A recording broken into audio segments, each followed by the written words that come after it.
चंद्रपूर जिल्ह्यातून काळीज पिळवटून टाकणारी धक्कादायक घटना समोर आली आहे.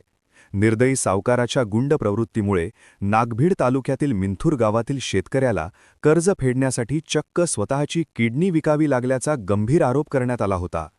दुधाचा व्यवसाय सुरू करण्यासाठी घेतलेलं 1 लाखांचं कर्ज चक्रवाढ व्याजामुळे थेट 74 लाखांपर्यंत गेल्याचा दावा शेतकऱ्याने केलाय. शेती, दुचाकी विकूनही कर्ज फिटलं नाही.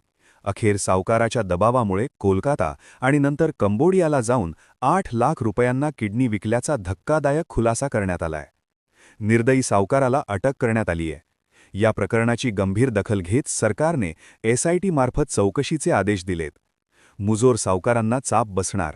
सावकारीच्या आडून किडनी रॅकेट चालवले जात तर नाहीये ना, असा संशय व्यक्त करण्यात येतोय. News bureau report, Chandrapur.